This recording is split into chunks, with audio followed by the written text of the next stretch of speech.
নমস্কাৰ কি খবৰ মই নিৰঞ্জন বৰা মোৰ ইউটিউব চেনেল নিৰঞ্জন বৰালৈ আপোনালোক সকলোকে স্বাগতম জনাইছোঁ প্ৰথমতে আপোনালোক সকলোকে ইংৰাজী নৱবৰ্ষৰ শুভেচ্ছা জনালোঁ এই বছৰতে যাতে আপোনালোকৰ যি লক্ষ্য উদ্দেশ্য সপোন আছে সকলোবিলাক দিঠকত পৰিণত হওক তাৰে কামনা কৰিছোঁ আহক এতিয়া আমি ভিডিঅ'টো আৰম্ভ কৰোঁ DGAFMSৰ ফালৰ পৰা পুনৰ পোষ্ট খালী হৈছে কি পোষ্ট আহিছে কিমান কোৱালিফিকেশ্যন লাগিব বয়স কিমান লাগিব গোটেইখিনি তথ্য জানিব পাৰিব ভিডিঅ'টো শেষলৈকে চাব আৰু ভিডিঅ'টো শেষলৈকে চাই যদি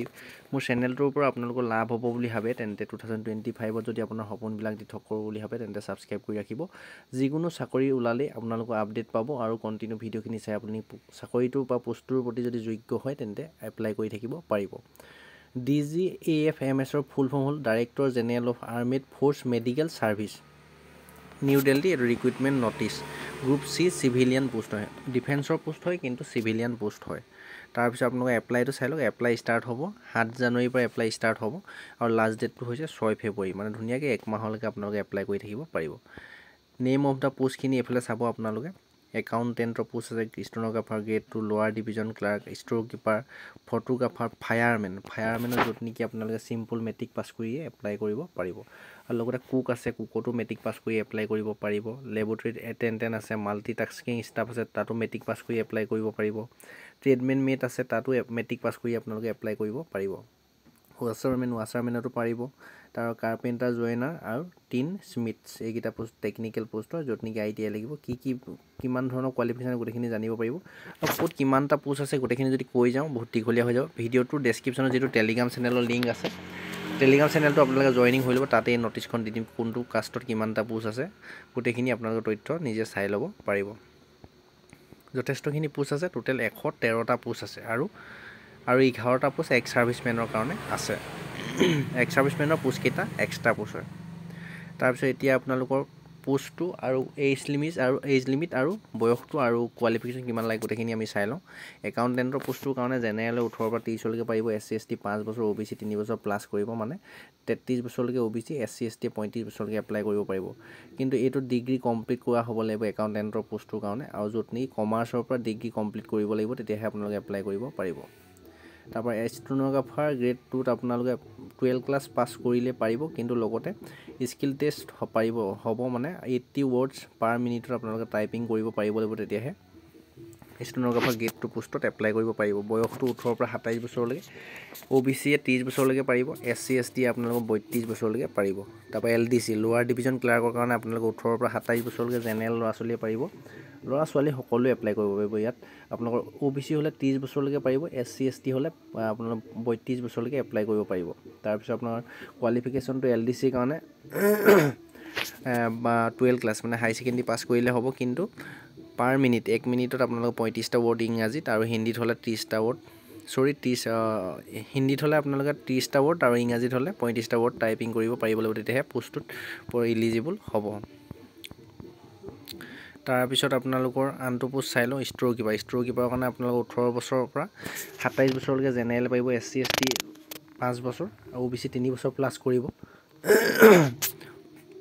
ষ্ট'ৰ কিপাৰৰ কাৰণে 12 ক্লাছ পাছ কৰিব লাগিব লগতে আপোনালোকৰ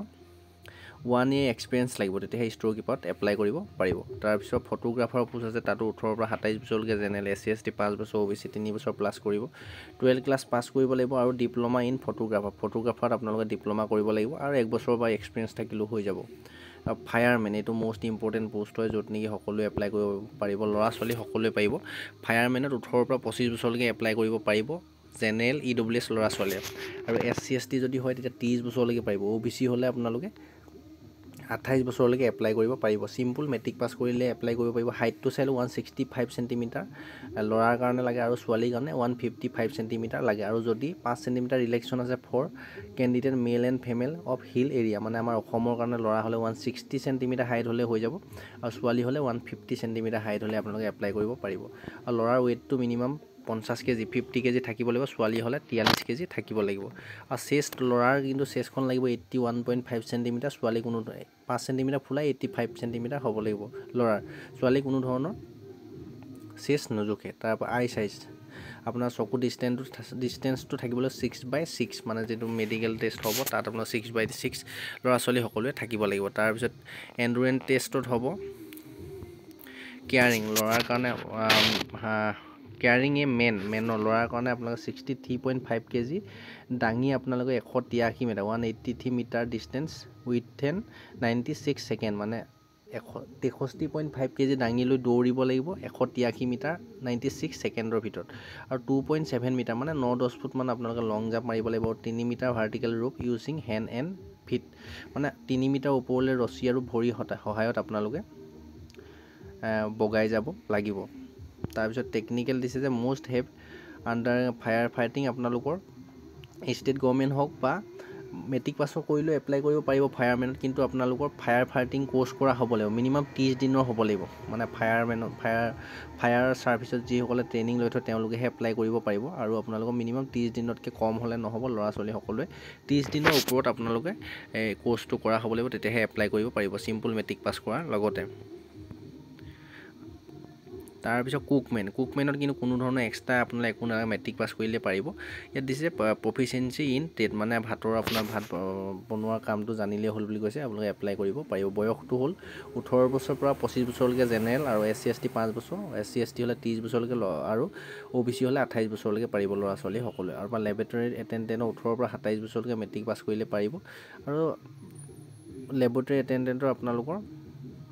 সায়েন্সত পঢ়া হ'ব লাগিব সায়েন্সৰ সাবজেক্ট মানে মেট্ৰিকত যেহেতু আপোনালোকৰ সায়েন্স সাবজেক্টটো থাকে